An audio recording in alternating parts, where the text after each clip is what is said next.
Assalamu alaikum wa rahmatullahi wa barakatuh. Bismillahirrahmanirrahim. Au nom d'Allah, le clément, le tout miséricordieux. Le thème de cet hadith est la moralité et le bon caractère. Anawas ibn Saman Kalalagré rapporte: j'ai interrogé le messager de Dieu sallallahu alayhi wa sallam sur le bien et sur le mal.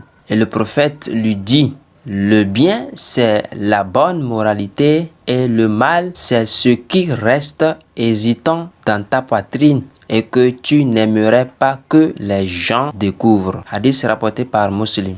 Selon Abdallah ibn Amr ibn al-As Kalalagré, le messager de Dieu sallallahu alayhi wa sallam n'a jamais été grossier et n'a jamais voulu le paraître. Il disait: parmi vos meilleurs sont ceux d'entre vous qui ont la plus haute moralité et le meilleur caractère. Qu'Allah subhanahu wa ta'ala nous fasse partie de ces gens.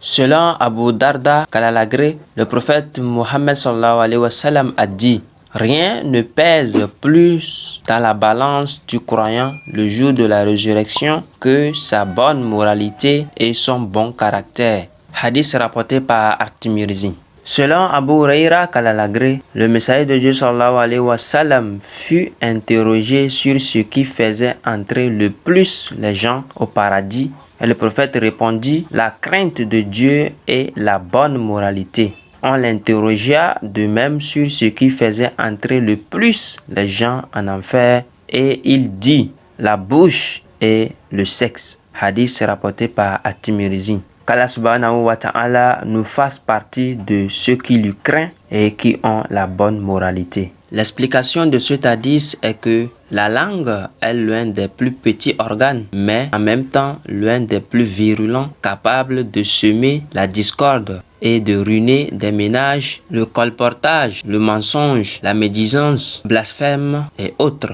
ne sont que l'œuvre des mauvaises langues. Quant au sexe que Dieu a uniquement créé pour assurer la continuité de notre race, dès qu'il désobéit aux normes de chasteté et de pureté imposées par Dieu, il devient source de toutes sortes de maux et des crimes les plus horribles. Qu'Allah subhanahu wa ta'ala nous guide sur sa bonne voie et qu'il nous pardonne tous nos péchés.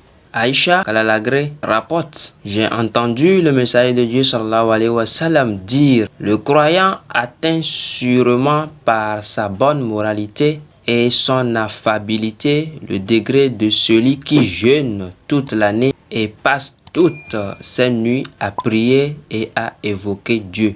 Hadith rapporté par Abu Daoud. Qu'Allah subhanahu wa ta'ala nous facilite sa religion qui est l'islam.